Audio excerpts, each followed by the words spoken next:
Oh, nice, cool world. Yeah, I thought it was fitting, especially with everything going on. Gotta reminisce on the good times. I also got my spring training hat, James. I respect that. I respect that 1,000%. So, guys, welcome to the first ever 5-man extravaganza podcast called The Roundtable, where we are combined with the podcast that Nathan does, G&T Sports Talk, and the Sports Dudes. So how's everyone doing? Hold up. What are we going to say it was Sports Dudes and G&T meets Nate the Great? Isn't that what we were calling it? Yes. Sports Dudes and G&T meet Nate the Great. So this is going to be a big time collaboration. So, guys, let's start with the MLB. Obviously, Julian, you've been following the MLB. You've been seeing all the reports with Heyman going on in the Players Association. Ultimately, what it comes down to, will we have an MLB season? Yes, I still believe we're going to have one. Austin Hedges gave me a lot of hope today. He said that the players and owners have been talking a lot in the 48 hours and they've made real progress. I don't know exactly what that means or like how close they actually are, but it's good to know that the sides are talking. Also, Andy Martino stated the industry belief is still that we're going to figure this thing out. And he said that the owners know that 50-50 deal isn't going to fly. They're trying to figure out a better deal, and they haven't yet. That's what we're still waiting for. Nick, your thoughts? I think we're going to have some type of season. Obviously, 82 games is not what anybody wants. It's basically going to be, 50 to 54 games to win the division. That sucks. I mean, it's good for the Yankees and Cole. He's going to have, even if they make a far postseason run, he's going to have about 16 starts less than he would have. So that's fantastic. And you just got to make adjustments. It's just for 1 year. So people just got to stop complaining and just realize this is not forever. It's just 2020 season. Nathan, your thoughts? My thoughts. We just need baseball back. That's my opinion, and I think they're gonna go with probably 82 games or 85 games. I don't see 100, but depending how long this goes, obviously. And I had I had Keith McPherson on yesterday in my podcast, and he said he doesn't see baseball going all the way to November. He says.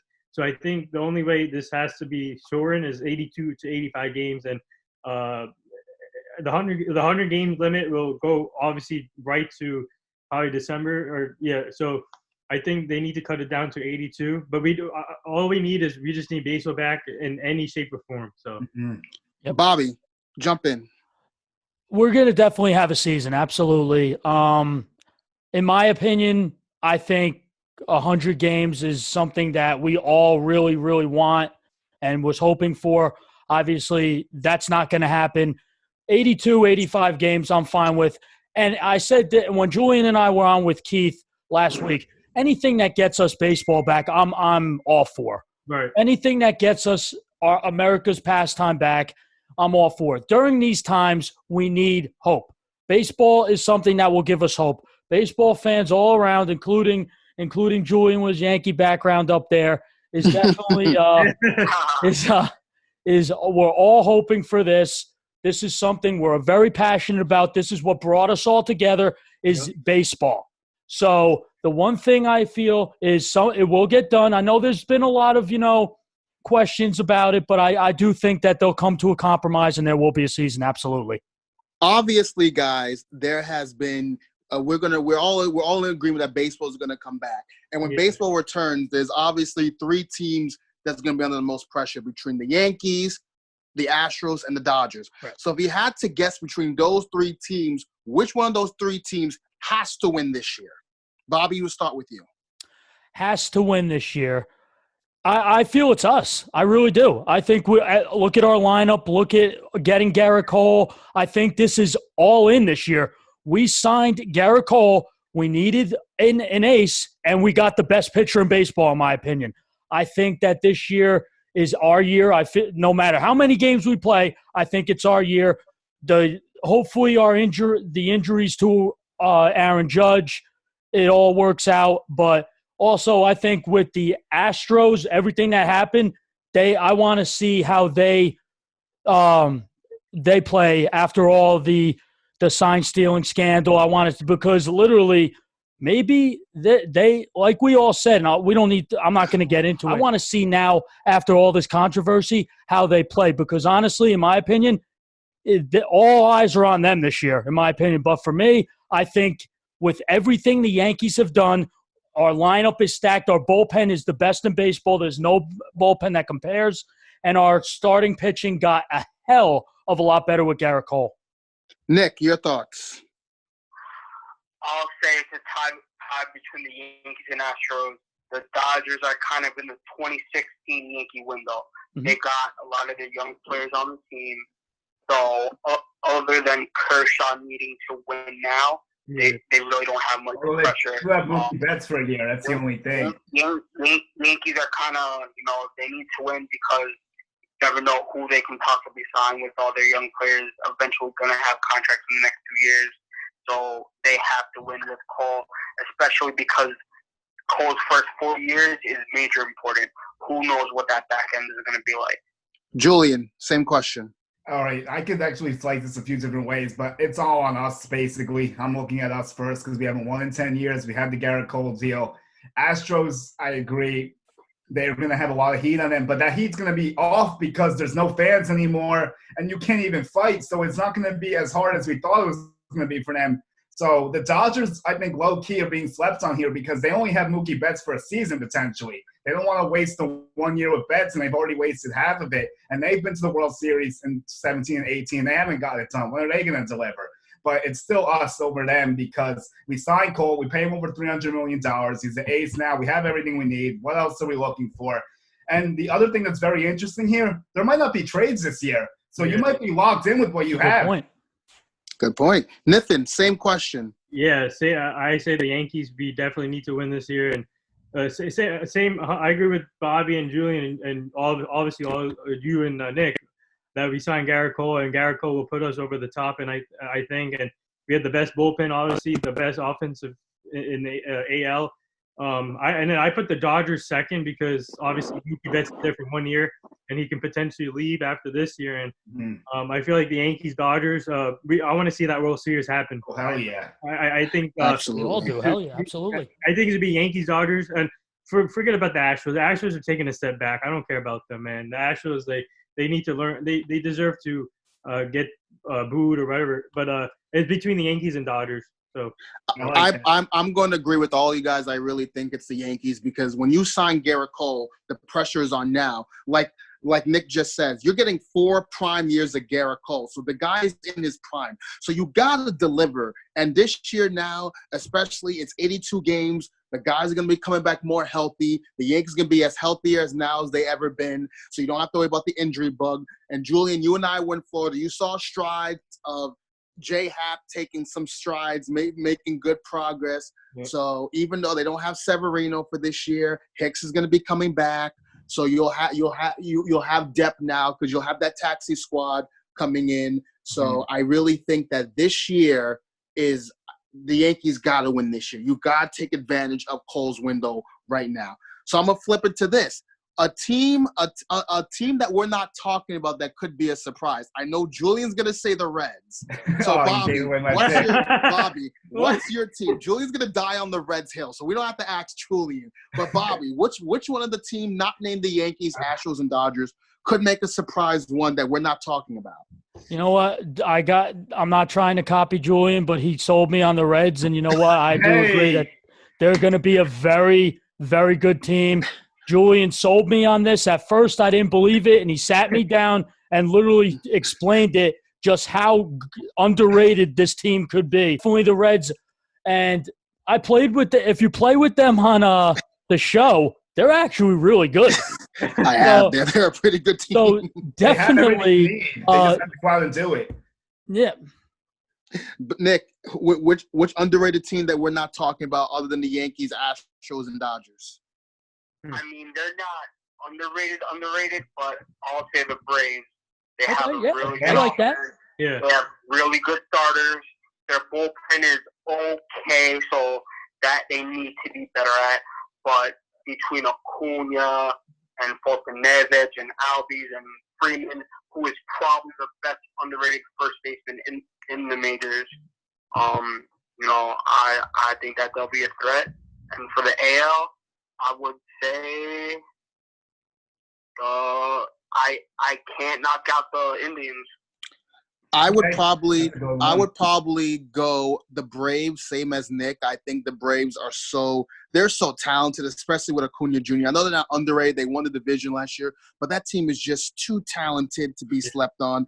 And a team in the American League that I think people need to slowly start to pay attention to. I know they're not going to be much this year, but once they get the correct pitching, it's the Toronto Blue Jays. Once that team gets the pitching, they got the offense. They're not going to do much, but they'll give teams some problems offensively. Like I don't see them making the playoffs, but you give them some solid pitching, that team window's going to start to open, especially with Bo Bichette.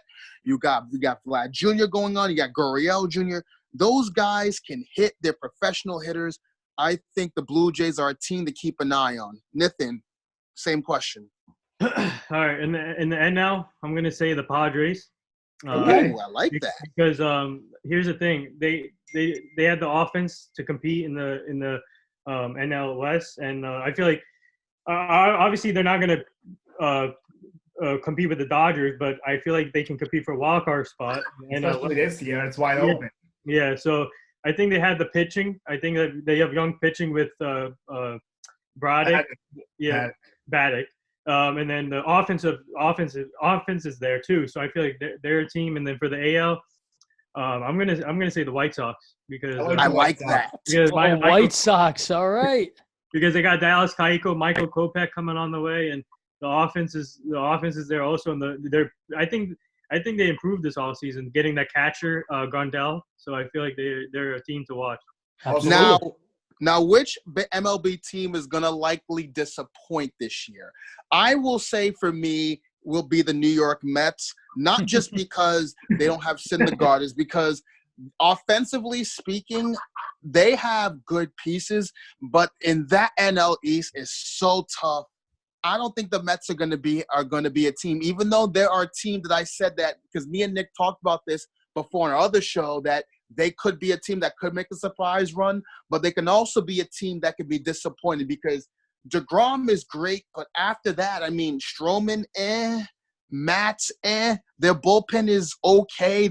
They're still not that good. So the Mets could either make a surprise one, but I think ultimately they're probably going to disappoint. Julian, toss it back to you. Okay, so I agree with you with the Mets a little bit, but I'm going to give you a different answer because here's another thing with the Mets. There's no Syndergaard. People forgetting that. He's done for the year. You just mentioned that they don't have much behind DeGrom, so you're not forgetting, obviously. But I know some definitely have through this pandemic, I'm sure. But my disappointment team is the Cubs. I just don't see it with them. Oh, wow. I just don't like the pitching staff, really. I mean, the offense is still there, but it's just not – I feel like the Cubs window, it's just not there for them anymore. I think they're the fourth best team in the division, honestly. Wow, that's a surprise right there. Nick, most disappointing team? Twins. Why? Basically they just have offense. So I mean they're gonna hit maybe 10 home runs, 175. Other than Barrios and the Uber driver, they're all offense. That's all it is. Nathan, most disappointing team? I got to go with the Boston Red Sox. Thinking into a different direction. Sale's out for the year too. No Sale. Yeah, so I think they're gonna take a step down.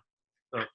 Bobby, I actually was gonna say the Cubs too. I'm actually really big on the Cubs too. After they won the World Series, I always kind of watched them from afar, and they're just really falling from grace. They're just not a good team anymore. You never know what they're gonna do. There's talks about them getting rid of Chris Bryant. You never know what's going to happen. I think that signing of Yu Darvish for them was absolutely terrible. That was one of the worst contracts I've ever seen. Awful. And it's the Cubs. But, yeah, definitely they are a team that I don't think will be very good once the season starts up. If you think about it, John Lester is getting up there in age. So you don't know what he's going to be next year. So yeah, the Cubs have no elite pitcher that stands out at you. That's the problem. They have a collection of 2s and 3s at best, and they don't have anyone you can say, "Give me, I'll take this ball, pitch 7 innings, strike out 10 plus, get me into the 8th." They don't have anyone like that. Now, sticking with MLB, this is obviously all of us here are all Yankees fans. So we all know that the injury bug has been very detrimental to us, and we've seen how bad it is. Now, here's the question. I've asked this so many times. I know Nathan has asked this, and sticking with Aaron Judge, do you guys truly believe Judge is going to come back this season fully healthy? Julian, I'm going to kick it to you. Okay, so here's the thing with this. I've been saying this for a while now. He's not going to be ready July 1st. I'm just telling you guys now. Like, they can say whatever they want. They keep doing this. It keeps being more time. He's not going to be ready if and when the season resumes. Now, will he be fully healthy? I hope so. By the time they bring him back in there, because I do believe he'll play this season. I don't know exactly how long, maybe a month or so, maybe late July, maybe early August, maybe September, worst case. But I do think he'll be fully healthy when they put him out there. They're not going to rush him back out there, but can he maintain that? I honestly can't tell you, and that's a scary thing right now. Nick, your thoughts? Well, the smartest thing that they should do is just not play him at all this year, but you know they're not going to do that. They're going to try until it gets worse. Then he's eventually going to have surgery.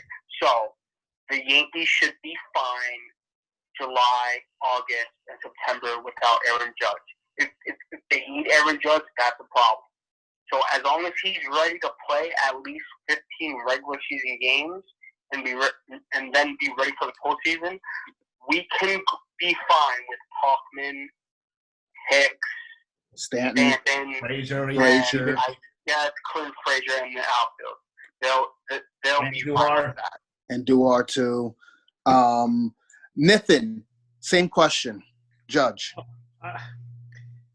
Aaron. Here's the thing. It depends on how long. Obviously, on how long this goes. I agree with Julian. So he's not going to be back in July, and I think that he needs to be fully 100%. He needs to rehab carefully here because that injury is something serious. So if he comes back early, I don't want it to be like a situation where he's out for another year. So I feel like Judge, he needs to rehab carefully, and I agree with Julian. I think he needs to take precaution and be back whenever he's ready. So Bobby, I think toss it back to you. Absolutely. I think the Yankees will be smart with Aaron Judge. I think the problem is with Aaron Judge, unfortunately, the injury bug seems to bite him quite a bit. So, unfortunately, I think that he will not start the season with us. And I think later on in the year when we really need him, he'll come back. I think when he comes back, he'll be fresh, ready to go.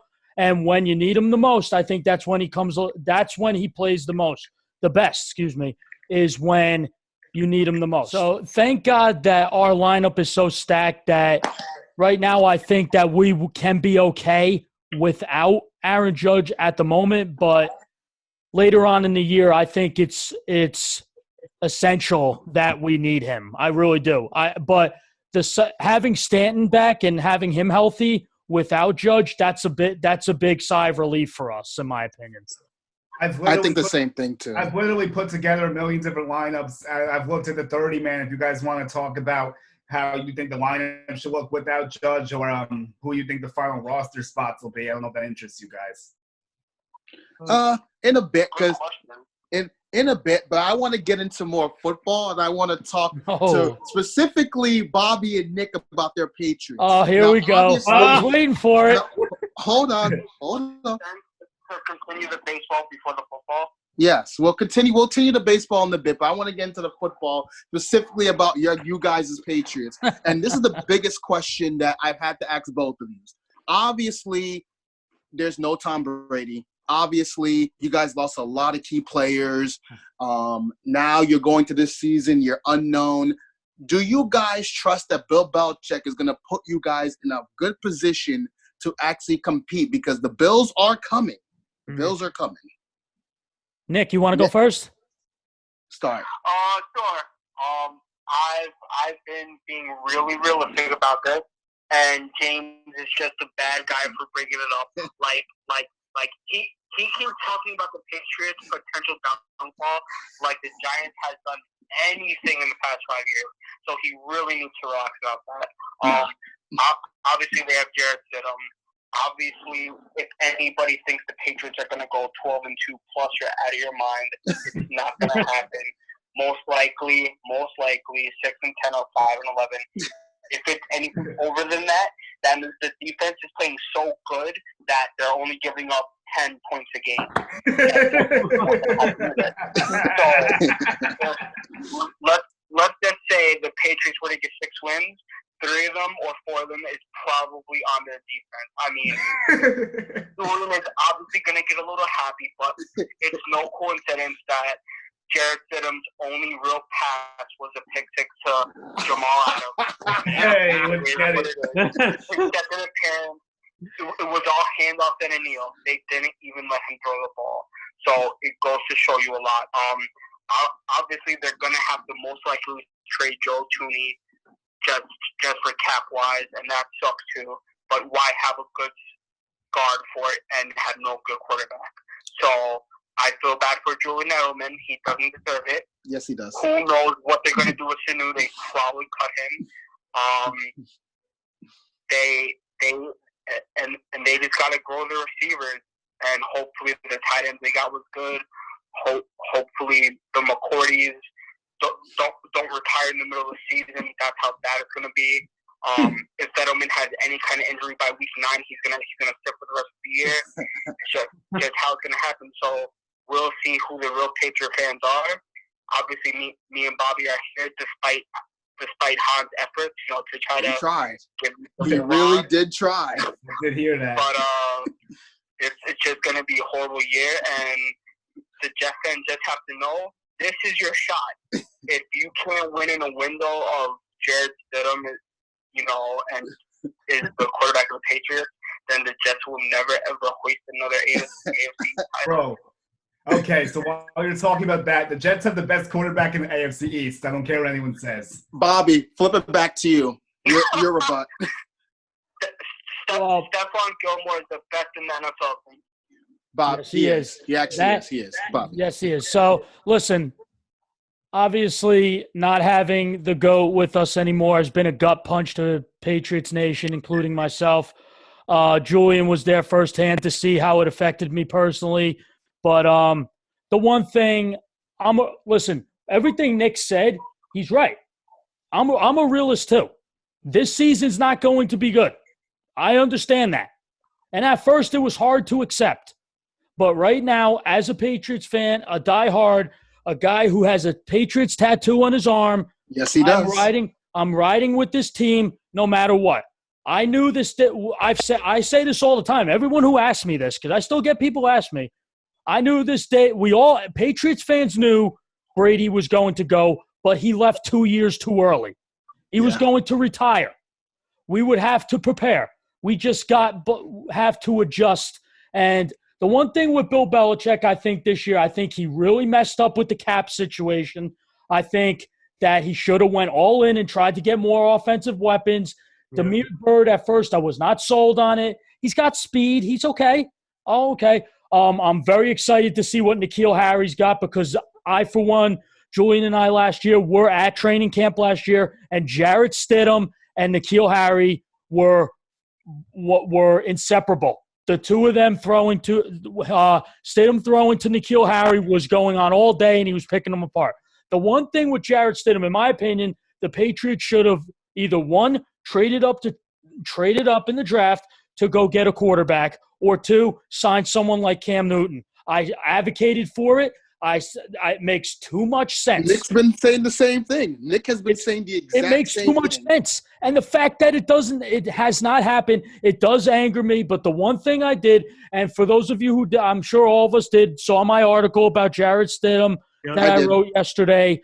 The one thing that I think is a bit premature is a lot of people judge him on that pick six he threw to Jamal Adams in garbage time. It was a bad throw. I get it. It was a terrible read, and I'm the one last year who threw my remote in frustration after that. And look, this is the path Bill Belichick has chosen. And in my article, I'll say this, how I ended my article. Patriots fans and everybody, we can't ask Jarrett Stidham to be the next Tom Brady because there will never be anybody like Tom Brady. We have to ask him to be the first Jarrett Stidham. Don't turn the ball over. Be smart. Gilmore has praised him. Burkhead has praised him. I know they're teammates, and you have to do that. But Gilmore even went out of his way and said that, in practice he was throwing them in tight windows where they were shocked that he was doing that. And Burkhead said this week, too, that Jarrett Stidham picked up the Patriots' offense faster than anyone he's seen because the Patriots' offense is so unorthodox, and it's hard. Reggie Wayne couldn't get it. Chad Ochocinco couldn't get it. So many players could not get the Patriots' offense, and he picked it up like this. I'm optimistic.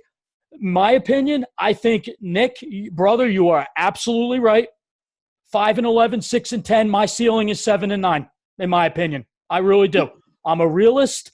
This year's going to not be a good year.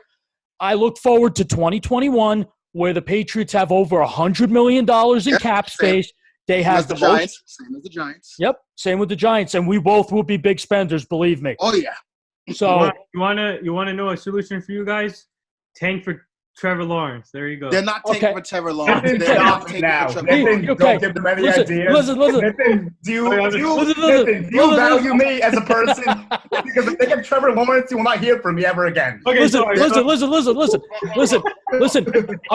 me. All right, fine. No, I'll take that back. Forget it. Guys. Back to Bobby. Todd. Time out. Back to Bobby. Oh, I love this. This is real round table right here. I love it. Okay, so here's the thing. If the Patriots start out 1-5, I will be one personally to say go tank for Trevor. But in my opinion, the word tank does not go in the Patriots vocabulary. No, Belichick is not. That is not even in his thoughts right now. If we start out, and our schedule is the toughest in football. It is. Straight to schedule. Definitely. And the second is the New York Jets. Hey. Which I'll get to in a bit. Yep. Finish your thoughts. So the one thing I'll say, and sorry guys that I'm rambling on about this. I've been waiting to talk about this for a while, but I know. So with this is we have to ride with what we have. We made our bet. The Patriots made their bet. Now they got to sleep in it. This is what we have to do. This is the cards we were dealt. Tom Brady decided to leave. And I said this too. Tom Brady's gone. He's not coming back until he signs a one-day contract to retire a Patriot. He right now, all we could do is thank him for everything he's done. And I wish him well, except when he plays the Patriots. Then you'll hear me. Nick says the exact same thing too. And the one thing I'll say this to everybody here. Next year in 2021, when the Patriots play the Buccaneers, that will be the first time you hear me say to everyone, I want Tom Brady knocked down every single play. Go get him. Every time, if you watch football games with me, I always say on defense, go get him, go get him. You'll hear me screaming that. So it's that's one thing. You'll hear me go off on Brady. You'll hear me. I'm not going to bash the guy, but I'll do some trash talking against him and all that. But and I'll tell you this, the Patriots right now in that division the Bills look good. The Dolphins made strides. The Jets have done good things on offense, fixing that O-line. Hey. And here's what I'm going to say this. I'm a realist by any means. I am not a Jets fan at all. I'm a realist. Sam Darnold has never had an offensive line. He's never had legitimate weapons. Robbie Anderson's his only legitimate, and Herndon. Now you got him. I'm sorry. What's up? Sorry to cut you off, but I was going to say the Jets now have a legitimate offensive line, and they have Denzel Mims. Watch out for Denzel Mims. He's going to be. He's good. He's good. He's an underrated receiver. I'm surprised he got passed on by a lot of teams, and this guy. He can flat out play. So watch out for Denzel Mims. And then I'll also – the other thing I'm going to say here, Sam Darnold has no excuse now. Yes, agreed. That's what I was going to say. Yeah. Yep. I have one for him. And now you led me to my Jets question. Julian, you are one of the biggest Jets fans I know. This is probably the biggest window you have. You got the franchise quarterback. You're finally getting the offensive line. You have a nice running back in Le'Veon Bell. You got some weapons. Could this be the year that the Jets make strides and compete for the AFC East crown with the Buffalo Bills? Yeah, I mean, everything has to fall into favor. I mean, we have some good things going. I'm a little concerned about the wide receivers. I mean, Mims is a great addition. I love him. And Bobby, so I was going crazy for him when we drafted him. I wanted us to draft him before the draft even started. I thought he was a first rounder. I couldn't believe we traded back and still got him. That was fascinating to me. And I'm really thrilled about that still. The line is better, but it's not perfect. That's the thing. Yeah. They still need a lot of work up front, but it's 10 times better than what we saw last season. I wouldn't mind them signing Wofford, honestly, from the Saints. I said that. Once he got cut, I said Jets, it makes too much sense for the Jets not to get him. That would be the icing on the cake for the Jets if they got Wofford, definitely. But I think overall, the one thing that's going to limit us is Gase, and that's my biggest concern is Adam Gase and his play calling, because he can take a good situation and make it look shitty. He can mismanage Le'Veon Bell and give Frank Gore the ball at the wrong time. Like, we've seen him do stuff like this before. And now, Nathan, I'm going to throw this to you. Nathan's a big-time Dallas Cowboy fan. There you go, Nathan. So now, Nathan, here's my question to you. You had a great draft. You got rid of Jason Garrett. You now have Mike McCarthy. Dak, even though he hasn't signed, he's likely going to play this year, whether it's on the exclusive tag or a contract, who knows.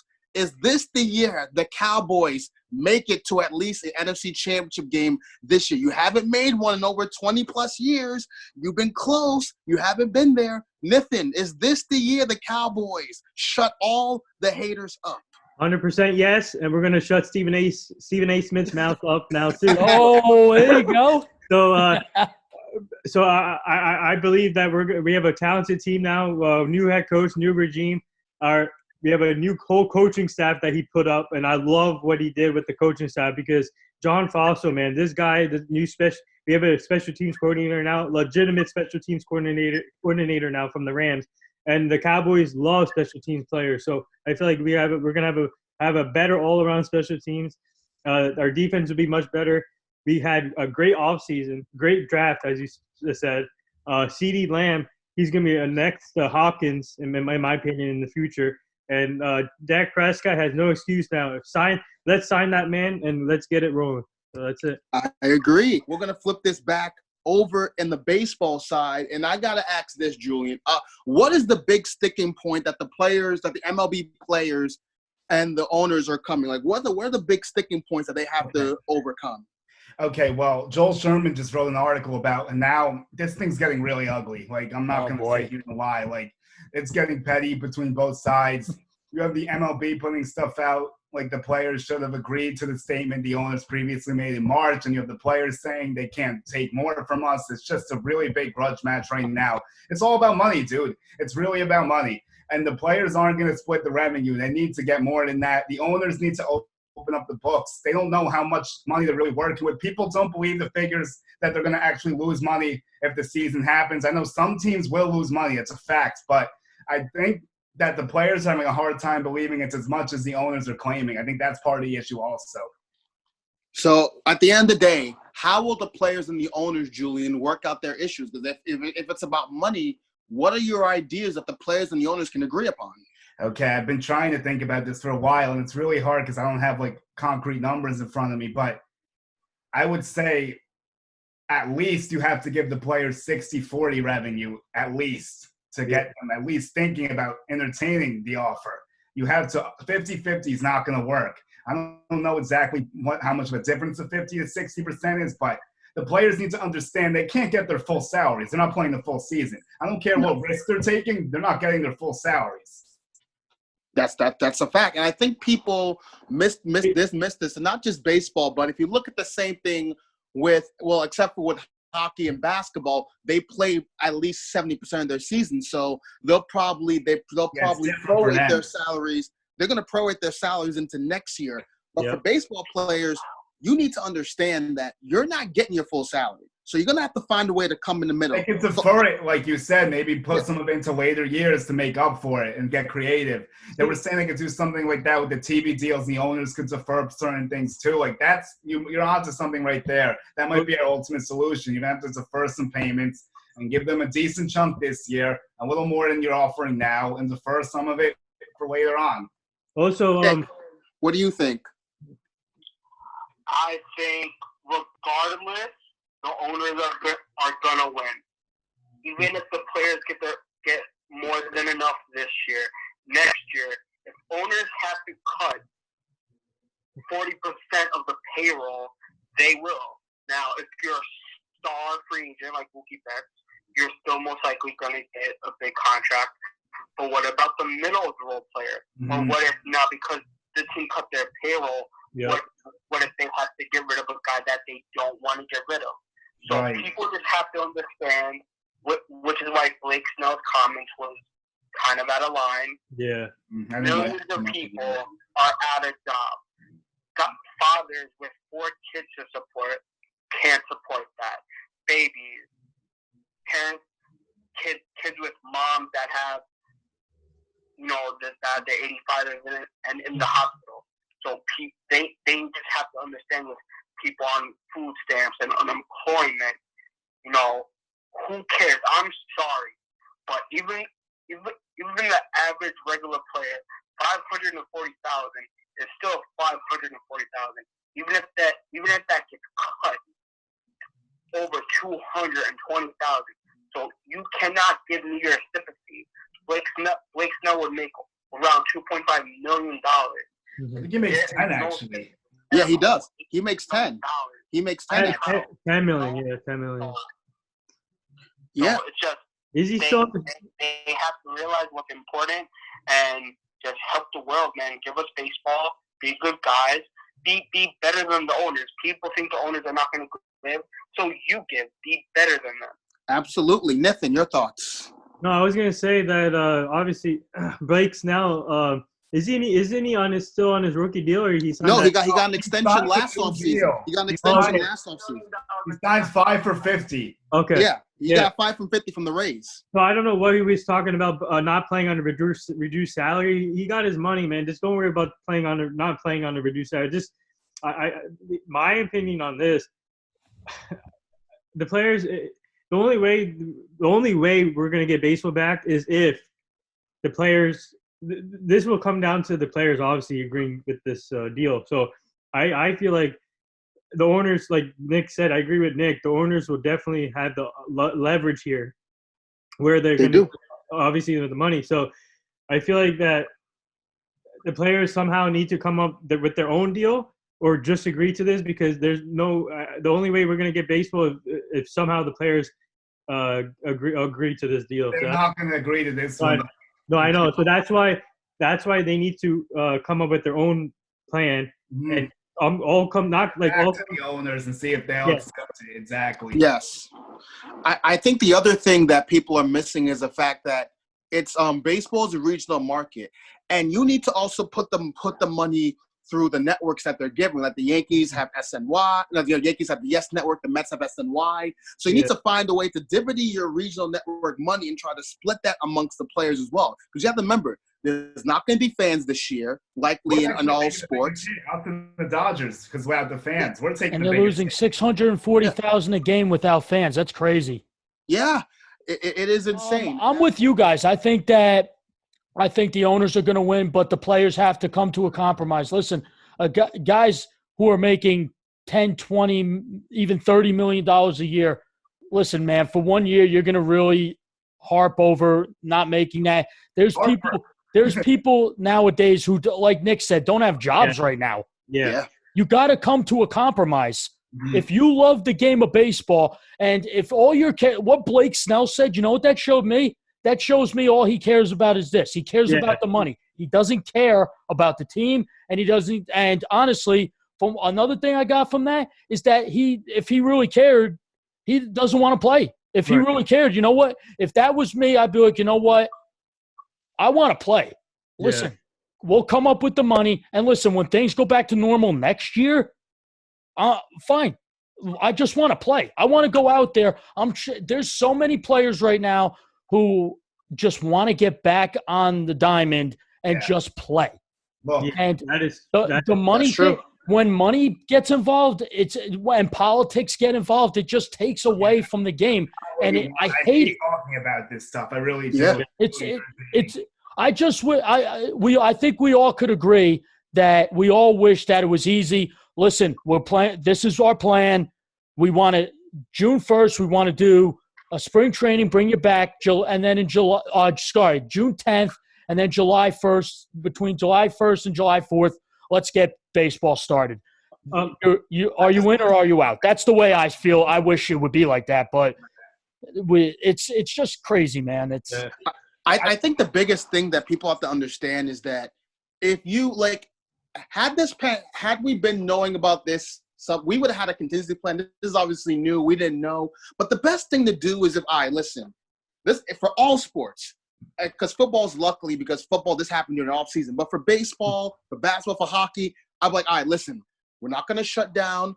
We're going to take precautions. If someone tests positive, which is likely, have them self-isolated. Yep. Let them get well. And then when you come back, then we can start playing. Like, you don't because someone is going to test positive. Yeah. Of course. Yeah, it's going to happen. Absolutely. It's 100% guaranteed that someone is going to test positive. But what you have to do is make sure that once somebody does test positive, you put them in quarantine, you make sure that they get well, and then you retest them again, so this way they don't spread to anybody else. That's what you have to do. The MLB has that plan set. That's what people don't get. Like, people are freaking out about the health and stuff, but they have a 67-page manual how they're going to handle this. Mm-hmm. And they addressed the things you did, and they said they're going to self-quarantine and they'll test all the people around them to make sure they don't have it. There's nothing else you can really do because there's going to be positive tests. And also what Blake Snell said really quick, I'm not going to drag on with this, but he was saying he doesn't want to play because it's not safe, and he thinks it's like not right for him to take a pay cut and risk playing in this. But the way he said it and it came across was just really poorly executed. Like, it didn't come off well to me either. That's all I have on that. Absolutely. Yeah. Before we get to the football point, I have a question for all of you guys. Hold on. It's for baseball, but I had Alana Rizzo on recently, a Dodgers reporter. So I brought up this question to her about Mookie Betts and depending how long this thing goes and depending how much games they play. This is what I asked her. Do you think Mookie Betts will end up leaving after this year, or do you think he will stay in LA? So for all of you guys, what do you think will happen with Mookie Betts this year, depending on the season? Because I feel like Mookie Betts obviously has the upper hand here. So what do you guys think? Full LA experience. So, he's not living the typical West Coast lifestyle right now. And the Dodgers are getting hosed no matter what on this deal, because they gave up Alex Verdugo, who's going to be a very great outfielder. So they're not going to get 600 at-bats from Mookie Betts. If he doesn't get hurt, they might get 250 to 310. Yeah. So he's going to have to look at it as, you know what? First of all, what are the Dodgers going to do? If they have a lengthy postseason run, whether they win or not, he might want to stay. Yeah. Right. And then they got to look for, what are they going to offer me? Do I want 8? Do I want 10? Do I want 300? Will I get 300? I would think 8 to 275 is the starting point. Okay. I would think that's the starting point. I think he actually turned down. It also depends on how he hit. They didn't hit that great last year, so just they got to see. All right, Julian, your thoughts? Yeah, so I was saying, I think he turned down 10 for 300 from Boston. I heard that they offered that. He didn't want it, so it might take more than that. I think that he ends up staying. I think the Dodgers he's going to realize that it's a great place to win. The Dodgers have money. I think they'll make him a very good offer. Could someone top it? Sure. But here's the thing. Wherever he goes is going to be whoever pays him the most money. That's all it comes down to with this stuff. The winning and all that stuff is great, but if the Padres offer him $40 million more, he's going to the Padres. Of course. Of course. Bobby, your thoughts? He's going he hit the nail right in the head. He's going to go to the highest bidder. Oh, man. He literally Whoever offers him the most money, I don't care what anyone says. Whoever offers that man the bag, that's where he's going. Yes. Honestly, I agree with Bobby. I agree with you, man. Listen, Mookie has a championship. Yeah. He got a championship in 2018. He got a title. He's got a ring. He's gonna go where to get the bag, man. He's gonna secure that bag. Like Michael K says, get your bag. He's gonna go where the bag is at. So if the Marlins offered him a 12-year deal, he's gonna take his talents to South Beach. Absolutely. Like hell yeah. It's all about Nick. You have to understand. There are two things that players play for: accomplishments and championships and money. Yeah. Mookie got his ring. Now he wants to get paid now. So What's if that paper? So if a crappy organization like the Padres, the Marlins, the Orioles, whoever wants to give him the bag, he's gonna get the bag. Absolutely. He wants the bag. Listen, Bryce Harper signed with the Phillies. The Phillies underachieved. Mike Trout stayed with the Angels. The Angels ain't going nowhere. I feel so bad for Mike Trout. Players either get their championship or get the bag. Mookie Betts got his ring. He's gonna get the bag. He's gonna get your bag, B. He's gonna secure it. He's gonna secure the bag. Now back with football here. Now obviously we anticipate that football is gonna start this year. Right. Now I'm gonna ask everyone here, AFC only. We all know the Chiefs are the favorite, and we know the Ravens are right behind them. Which AFC team, not named the Chiefs, not named the Ravens, could make an upset in the AFC to ruin the Chiefs-Ravens potential super AFC championship picture? Which AFC team could ruin that? That's a good question. Bobby, your football, I'm going to start with you. That is a very, very good question, bro. Yeah. I like that. I'm going to tell you this right now in the AFC.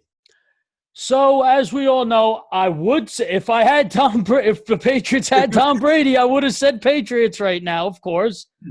I'm going to tell you this. I hate to say this too.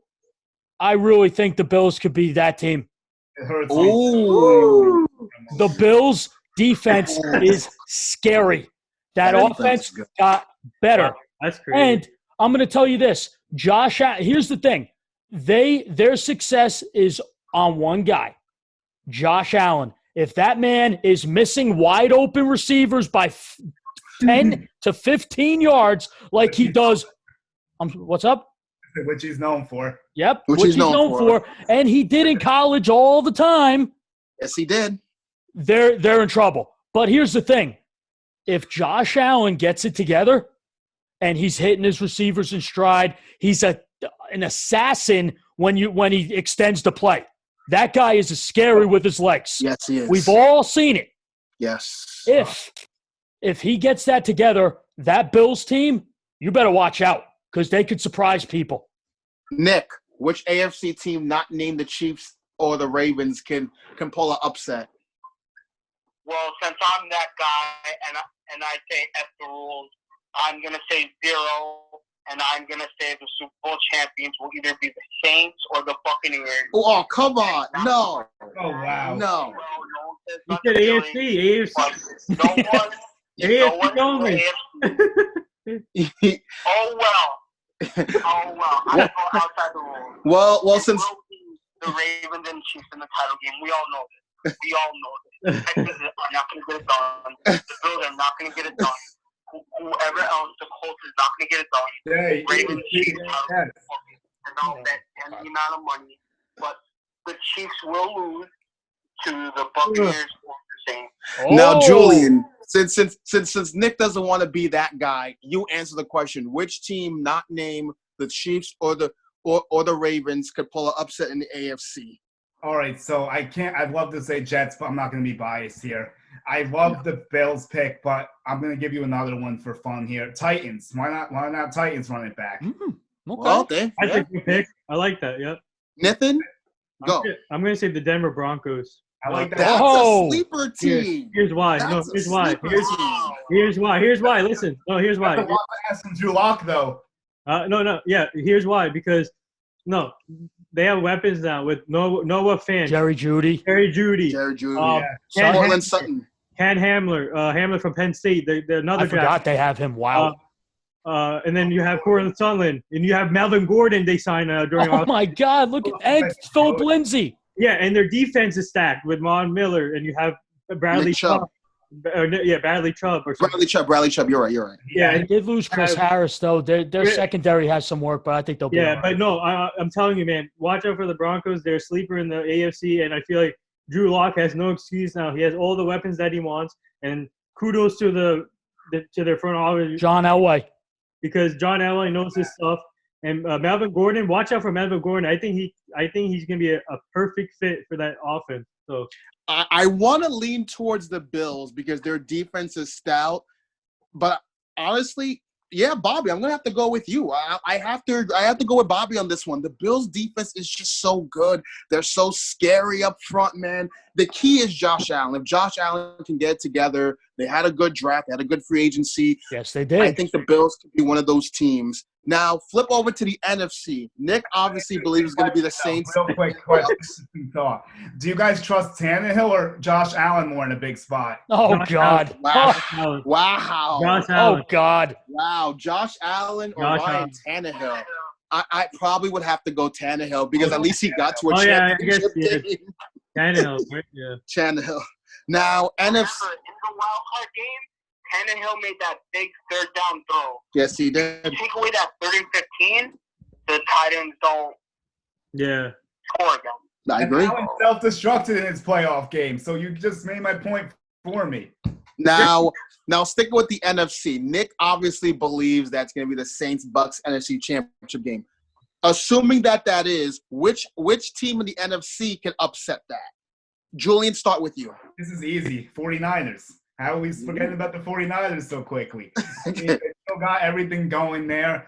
They get Kinlaw. They get another receiver. They lose Sanders. Which receiver did they pick up? It was the shifty guy, I think, in the slot. It was they got Ayuk. Ayuk is good. Replace Sanders, Kinlaw to replace Buckner. I mean, that team is still loaded. I don't see – the only question with them is Jimmy G. That's the only problem they have. And their head coach. And their head coach holding on to a lead in the Super Bowl. He obviously can't seem to do that either. But could they get there again? I don't see why not. Nick, do you believe that the 49ers can upset either the Saints or the Bucks? I don't want them to. Because if they do that, Patrick Mahomes gets second rate. I don't want that. No. All right? I'm trying to be difficult, James. Deal with it. It's the Buccaneers and Saints title game. Deal with it. All right. Bobby? It's not that. It's going to be a battle of one-hit wonders of Russell Wilson and Patrick Mahomes. All right? That's what it's going to be. And people need to stop the Patrick Mahomes train, all right? I'm not even talking about Mahomes. He had a horrible Super Bowl. You got lucky with that 1,300. I wish that 1,300 never comes back. Come on. That is crazy. Look, guys, have I even mentioned Mahomes once this entire No, you haven't. Nick, you're better than this. Come on. Yeah, you're better than this. I know he was thinking. I could tell by the laugh. And was I even, guys? Did I even mention Mahomes once at all? No, I didn't hear you stop his name one not time. once. You know, when you throw up Chiefs and Ravens, you didn't even mention his name. I didn't even mention his name. But, Bobby, same question. NFC, do you believe the 49ers can be that team that can upset the Saints or the Bucks? Absolutely. Absolutely. That team is still stacked. But the one still stacked, their defense, they lost Buckner. They replace him with Kinlaw. They lose Emmanuel Sanders. Okay, we'll go out and get Brandon Ayuk. It's literally replacing old veteran players with young blood. I think they're going to be just fine. Their success, as Julian said, rides on Jimmy Garoppolo. Well, when the going got tough again in the Super Bowl, we all saw it did not go well. No, it did not. Another thing with that is the defense. We saw Richard Sherman get exposed in the Super Bowl, didn't we, fellas? Yeah, he did. Oh, yeah, we did. We got to see how that defense, how the secondary gets back to it. But I will say this. I think the Tampa Bay Buccaneers with Brady and Gronkowski and that offense that team is going from one of the worst last year to arguably one of the best in football because of Tom Brady. You're going to see this team do things you haven't seen them do ever. It's going to be different. But in my opinion, I think the Saints are better than the Buccaneers right now. I'm sorry, they are. And until I see it, I'm riding with the Saints. I know the Saints can't get past that hump of going to the Super Bowl. But listen, this Saints team is consistent. We all know Drew Brees is not what he used to be. And in my opinion, I'm sorry, guys, to be biased. At 42 years old, Tom Brady's playing better than Drew Brees right now. I can agree with that. Especially because if you look at how Drew Brees, the last two playoff games, the losses have been on him. That championship game, despite the fact that that awful PI call, he had a chance. He had the ball in overtime. He driving down the field. He threw a pick. So Drew Brees has not been playing that well when it mattered the most. I do believe it's the 49ers, in my opinion. I think the 49ers are still that team. Like you guys just mentioned, they lose pieces, they upgraded. The defense is still stout. The offense is still good. Joe Staley retired. You replace him with Trent Williams. Mm-hmm. So the team is still good. Again, it comes down to, can Jimmy G take them over the hump? And I think that's the question. Nathan, same question, NFC. I know where he's going. Here's the thing. I want to say my Cowboys, so I'm going to say my Dallas Cowboys. I feel like listen, boy. No, I got two teams though. I got two more teams that can compete with the Chiefs and Saints. Even the Saints and the Bucks. Yeah, Saints and the Bucks. But my Cowboys for sure, because we improved this offseason. We got a better defense. We have a new head coach, new regime. A talented receiver in the draft. We have the running game. We have other weapons, Cooper, and then I feel like we're up there in the echelon. But my other team would be the Seahawks. Obviously, they're always really good pick. I like that. They played the 49ers tough. They played the 49ers very tough. And then the other team, here's the Minnesota Vikings. I feel like they can still. Okay. Huh? I never trust Kirk Cousins. No, I know. I just can't do it. Yeah, I can't. And he just got paid again. I don't understand why they keep giving that guy the bag. I don't get it. Now, guys. Now we're gonna go around division winners. I know it's early, but we're gonna call this our way too early division winners in the NFL. We're gonna start with Julian. Who's gonna win the AFC? Who's gonna win the AFC East, North, South, and West? Go. You know what? Jet up, baby. Gotta pick my guys. I'm not gonna go with Bills. Jets will win. Okay. You heard it here first. Jets win the East. Who wins the North? North, Ravens, of course.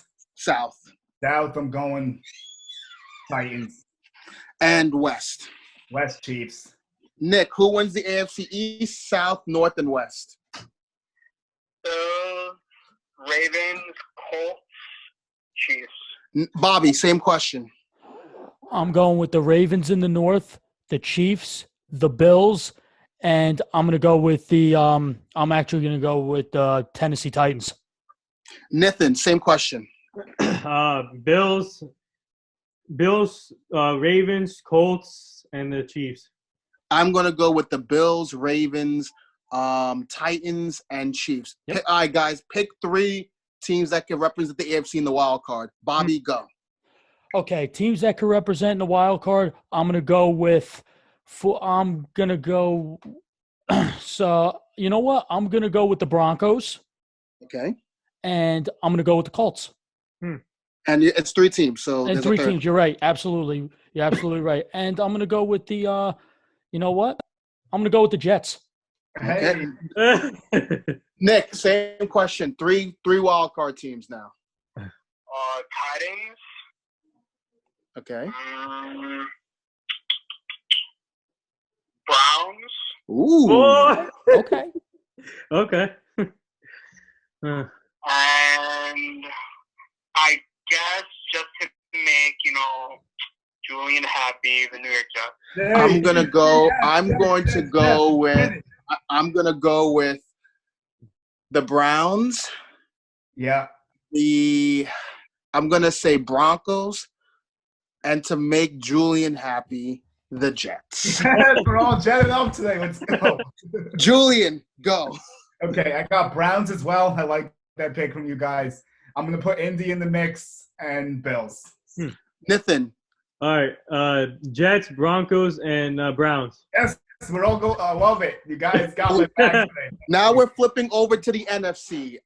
Nick, start off. Who wins the division? Cowboys. Okay, the North has the Packers, Lions, and Vikings, and Bears. Packers. The South has all the South teams, Brady, Buccaneers. Buccaneers. The West has the 49ers and the Seahawks. Seahawks. All right, Bobby, go. Okay, I'm going to go with the West. I'm going to go with the 49ers. North, I'm going to go Packers. East, I'm going to go with Dallas. And South, let's go. I'm going to go with the Saints. Ooh, Julian, go. Okay, so East, I'm going Cowboys. I'm with you, Nathan. The winner switches every year, and last year was Eagles, so this year I'm going back to Cowboys. NFC North, I'm going to surprise you guys, and especially since I just talked crap about it, Vikings. I don't like what's going on today. I think we're going to take a step back, and it's going to be an ugly situation with Rodgers. In the South, I have to go Saints. I just can't go against them at this point until I see something different. Yeah. In the West, I'm going with the 49ers. If you want me to bang my wildcard teams, I can, but I think you want him to do divisions still. So. Divisions. I will go. This pains me, but I'm going to have to go with the Cowboys on this one. Yes. It hurts, but I have to go with the Cowboys. I'm Cowboys realistic. are better than the Eagles. They are. They're clearly better. The North, I'm going to have to go with the Vikings because I think the Packers are going to take a step back. I think that Rodgers situation is going to get nasty. You're on par with me. Awesome. The South, I know the Buccaneers are the sexy pick, but until the Saints get taken down, I'm going to go with the Saints. Yeah. And the West, Absolutely. I'm going to go with the 49ers. Nathan, go. How about them Cowboys? Let's go. Cowboys, NFC East. I'm going to say the Lions for the North. Whoa! Ooh. Yeah. Ooh. Yep. Very Why? unorthodox. I like it, Nathan. Big pick right there. The West, I got to go with the Seahawks. Okay. And then what is it, South or it was South? South. Right? I'm gonna go with the Saints. Now, everyone, wild card team. Nick, who are your 3 wild card teams in the NFC? Cardinals.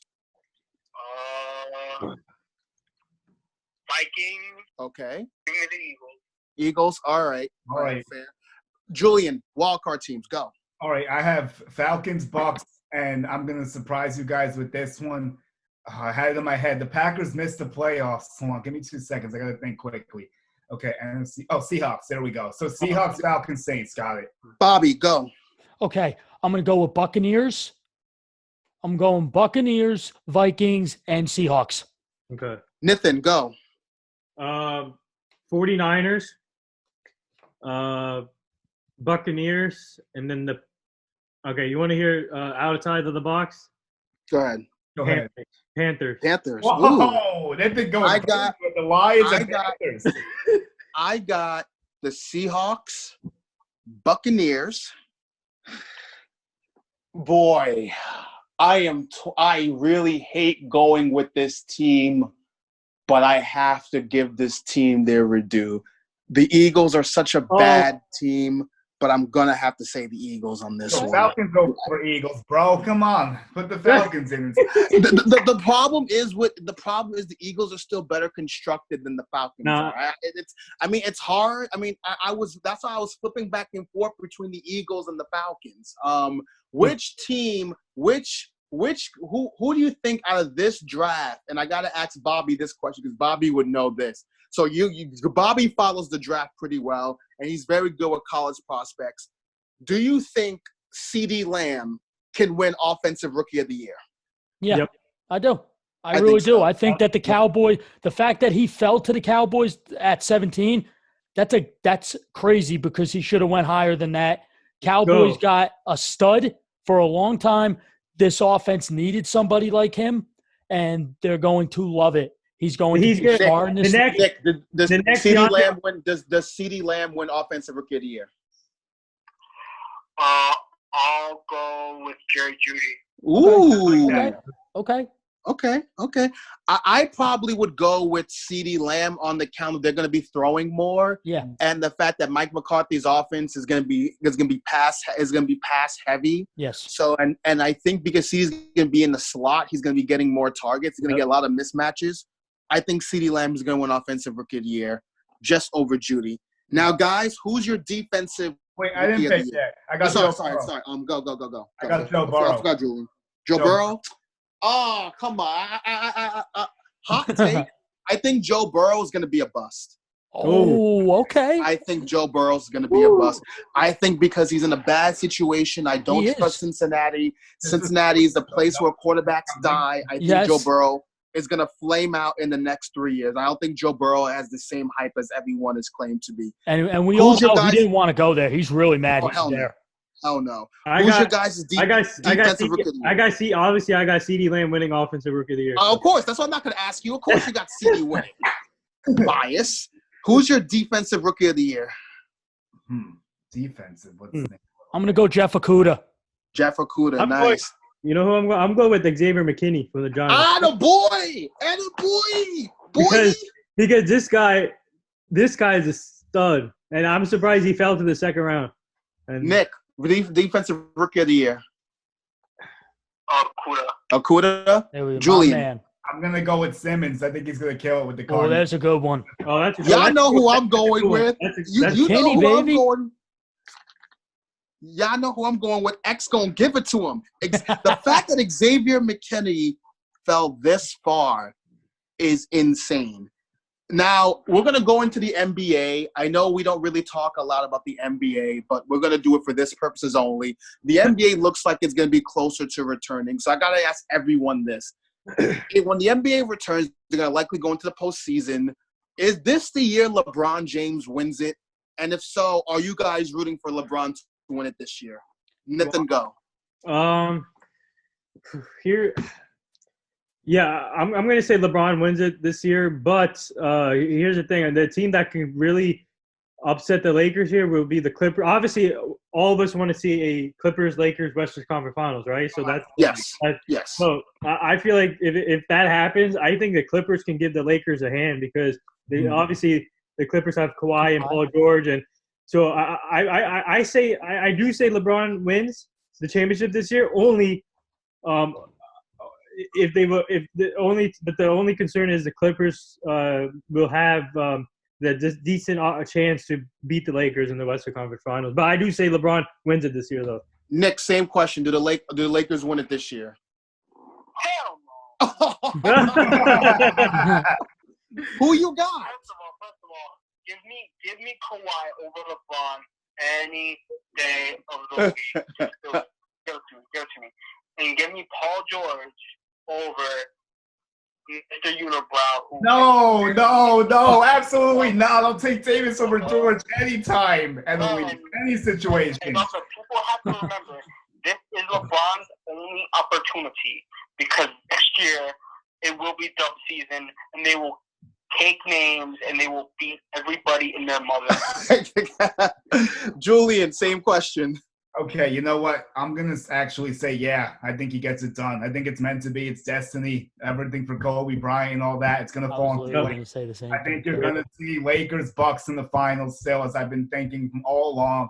I'm going to stick with it. They're the two best teams, in my opinion. Clippers are going to be tough. I can see it being a 7-game series. Kawhi Leonard's an animal, and LeBron struggles with him.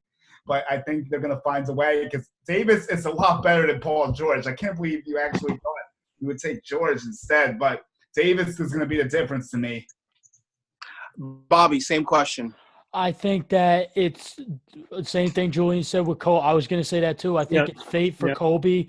I think that you want to see the Lakers win in his honor. But the one thing is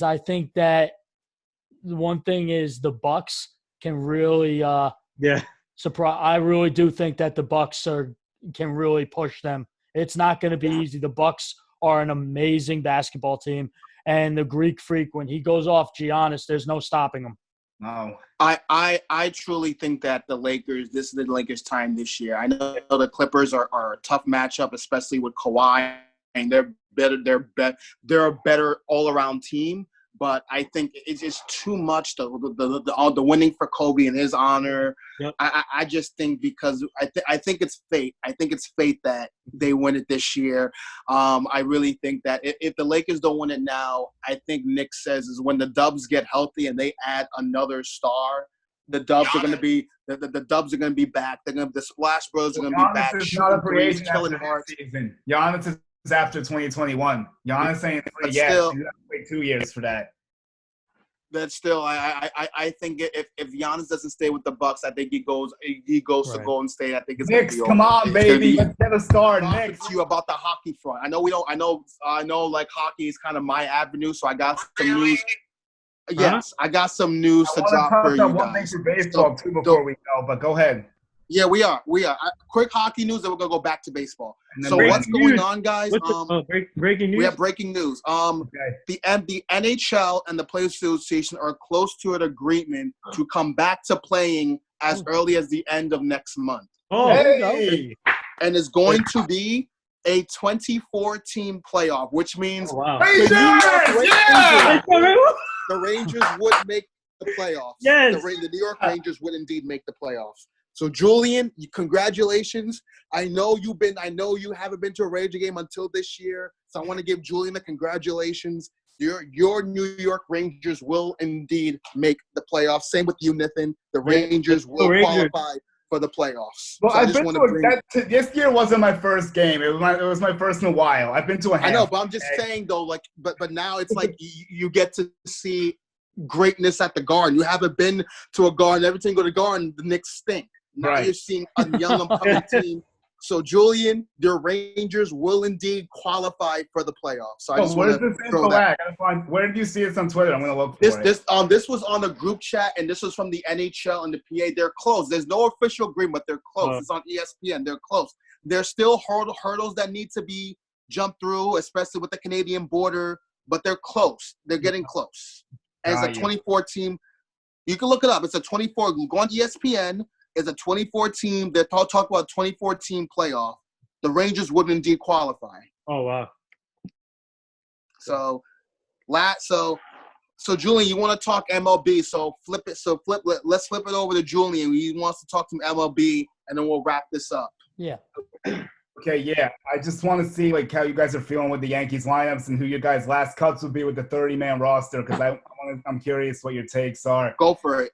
I put together a few different lineups. Like I think hold on, I gotta get it quickly, but I have it. Like my first one I'm putting together is without Hicks and Judge because I think that's the reality of the situation. Hicks I actually think will play before Judge does, believe it or not. I think Hicks so too. ends up getting back before he does. He's showing way more progress at this point, and they said June or July was realistic, so I think that's how that's going to be. So I would bat DJ first. Brett Gardner, I hate doing this, but I have to put him second because we need to break up the righties and the lefties. Personally, I prefer Tauchman, but I know how the Yankees stink. Gardner is going to be batting second, but they're high up there potentially before they come back. Then I have Stan hitting third, Torres 4. You can flip-flop that however you want. Sanchez 5, Voit 6. I have Tauchman 7. Andujar DHing batting 8th, and I have Urshela at 9th at third base. I would agree. Nick, you heard the lineup. Would you go with that? I would do Gardner, then LeMahieu, then Stanton, then Sanchez, then Voit, Talkman. Okay. All right. Glaber, and then whoever else is up. All right, fair. Bobby, your thoughts? One thing, I do like that lineup the way it is. The only thing I would do is I would actually, call me crazy, I would bat Glaber 5th and put Voit 6th. That's what I would do, the only difference. Nathan? I agree with Julian. I think that's a really good lineup there. And obviously, I would put you know what I'll do? I'll move up I'll put Glaber Torres third though, and then move Stanton to probably to 6, and then put Sanchez over Stanton. Interesting. I probably would keep it the way Julian is. I mean, you could probably flip flop between Stanton and Torres. I think I put Stanton. The reason why I would keep Stanton third is because you want to protect Glaber. I feel like if Stanton is, and also if Stanton is what we think he is, then you're gonna have basically Stanton be a power hitter, which will ultimately help out the other hitters before and after him because then he'll have to see some nasty stuff, and Glaber can always get like the easy stuff for the hit. So I really think that lineup is pretty good. I think ultimately it comes down to this: the Yankees are. Every team is going to be rusty. I think we all know that every single major league team is going to be rusty. They haven't been like at their own training facilities. Although we heard that the Marlins are going to be opening their training facility very, very soon. That's what we heard. So I think when it's all said and done, I think that that's probably the lineup that I would go with. So guys, any final thoughts before we wrap this up? I just want to say, who you guys think makes the cut? Who's your extra 4 guys with the roster? I have Ben Heller, I have Rosel Herrera, I have Tyro Estrada, and I think Jonathan Holzer. Because the way I'm breaking it down is 15 pitchers, 15 hitters. Wait, Julian, what was the first one? I have Ben Heller. Oh, Ben Heller. Okay. Projected to make the bullpen with this new mix-up, and then you heard the rest of them, I think, right? Yeah. I probably would go Heller, Herrera, wow. I probably would go here. Ooh, that's tough. Who else? I put in Tyro and I put in Holder. I would go Herrera, Holder, Tyro, and listen, I don't care what y'all say. I've been on his train since day one. Put Clark in there. Put him in there. Smith. I have been, Julian can tell you this. I have been on his train since day one. Clark Schmidt, put him in the bullpen. Let's go. Nick, your thoughts. I would do a third catcher, Tyro, and then 2 relievers. All right, Bobby? I'm going to James, everything you said, I actually agree with. I agree with you. Hell yeah. Okay, yep. Nathan? I agree. I would say Herrera, Holder, Heller, and obviously you want Clark Schmidt is a stud too, so put him in there. And I agree. Guys, this has been the greatest podcast. We did it, guys. Guys, this has been great. No, I can't believe we did this special 5-man podcast. This will be uploaded. This will be uploaded soon. I hope everyone takes a look at it, guys.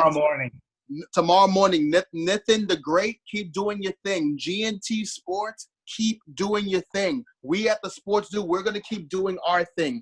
We can't stop. We won't stop. We never will stop.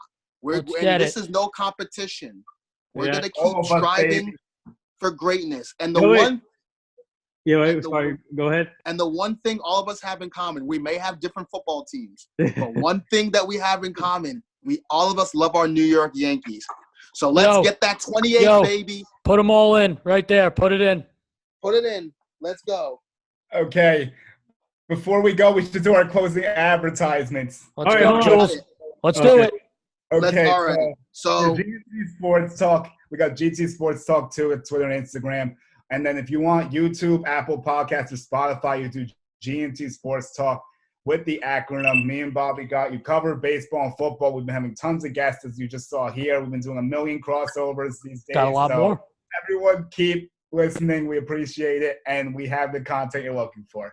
Yes. We here at the sport. You can catch me and Nick. We are at the Sports Dudes. If you want to catch my special IG shows for the show, you can follow me at the Dark Knight 025. We got tons of guests coming. We're still gonna hit it with more guests coming real soon. So we talk all things sports, from baseball to basketball to football. And who knows? Maybe sometimes I get on Nick's nerves. Who knows? Yeah. But please catch us. We're killing it. We're not done. We just had over 1,000 listeners. We want more people to listen. Please, we're gonna keep doing it. We have another big show lineup for you guys real soon. We got more guests coming. So yes, check us out at These Sports Dude. Available at Spotify, Apple Music, Apple Podcast, Anchor, the whole deal. Nick, you want to add to that? Instagram, the Sports Dude 28. Twitter, SportsD247337772. And just like James said, he truly does get on my nerves, and it truly is on purpose. But there's no other better person that I would like to do this with. And for anybody who this is what any of us do, what all 5 of us do, how about this? It's like the losers who do Twitch. Stop watching someone do something and do it yourself. Mm-hmm. Don't knock Bobby and Julian for working hard and because they're smarter than you and better than you. Don't knock me because people don't like me and you gotta go and protect me because they're your friend. Be an individual, okay? Think for yourselves. Don't be a joiner. Yep. Nathan, your closing remarks. Where can people follow you in your show? All right, so you can find me on Twitter, Champagne Yankee, on Instagram, Champagne Yankee Fitness _. And then I'm currently working on my next week's schedule. So I'm currently reaching out to people, and people are reaching out. Actually, people are reaching out to me now on LinkedIn and everywhere to come on my show. So I'm currently working on that. And tomorrow, please tune in tomorrow. I got MMA fighter coming on at 4 p.m. I got Chris Canty coming on, Marcela Reyes. I got Taylor Biscotti coming on tomorrow from NFL Network. So I got a lot of things coming in the fold. So I'll be posting constantly posting my content. And again, you can find me on Twitter, Instagram, Facebook, YouTube, even YouTube. Nathan Ramachandra on YouTube. So. And also, guys, tune in tomorrow. GNT has a big announcement. We don't know what it is. I don't know what it is. But tomorrow, GNT Sports got a big, huge announcement, and they got a very big guest. Tune into GNT tomorrow. Guys, this has been fun. Yep. This has been great. We'll definitely got to do this again real soon. So, I'm really looking forward to posting this stuff tomorrow. Another thing I want to add, my personal Twitter, Julian Guardi 1, Instagram, Julian Guardi 11, if you guys want to find my personal stuff. And also follow me at my personal on Twitter at Black Rebirth 52. Yep. Follow me on Instagram at The Dark Knight 025. And if you want Facebook, obviously I'm James Celestine. So if you see me on IG, I have IG shows. I'm reeling with the Sports Dude content. And again, as Nick says, even though I get on his nerves and I do it purposely, there is no other person I'd rather do this podcast with than my brother Nick. All of us here, this is not just competition. This is family. All of us here are family. So my personal Twitter is bthompson81. My Instagram is bobbythompson81. My Facebook is Bobo Thompson. Mm-hmm. I will add it this. We're all family here. We're all supporting each other. There's no beef anywhere. I love you all. And I will say this, and I say it publicly, there's nobody who I'd rather do a podcast with than this guy right here, Julian, who's not only my best friend, my brother in my wedding. This kid is blood. He's family to me. He's been with me through everything, and there's nobody I'd rather share this moment with than this guy. So, Thank you so much. I have to echo the same thoughts as well. There's no one else I'd rather have on the podcast as you. We're just a perfect combo. We got the baseball, we got the football. Everything works out great. We got so much more stuff coming on. The 2 things I'm talking about, we got to see what's up. The one tomorrow is actually this video. It's this one. That's what tomorrow is. I was like, wait, what? What's going on? The other 2 things Bobby knows about, but no one else does. And they're the words. That's what I was talking about. I don't want to jinx it. So, all right. Fingers crossed, fellas. That's what I was talking about. That's what I was talking about. I was talking about the one thing for tomorrow that no one knows. That was what I was talking about. Right. So, but I will say this though, like Julian, I gotta say this. For a person that we've spent the time in Florida with, there's no other vacation partner I want to spend it with than that guy over there, Julian Gallardi. We took over Tampa like it was nothing, and I can't wait to go back down with you again real soon, Bobby. Hopefully, if you're down in Tampa, by the time I'm down in Tampa, we'll definitely grab some drinks, assuming that they allow us. We'll definitely go. Nick, we'll definitely see each other in person soon. And Nathan, you, my friend, you were one of the first people.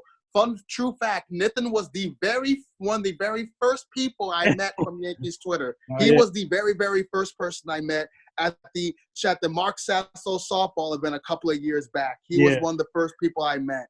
And I would say this, if it wasn't for Nathan, I probably wouldn't even have Twitter, and I probably wouldn't meet each and every one of you guys. So, guys, this has been a pleasure. We'll do this again real soon. For now, strive for excellence. Keep putting out content, and this ain't a competition. All of us are going to go big.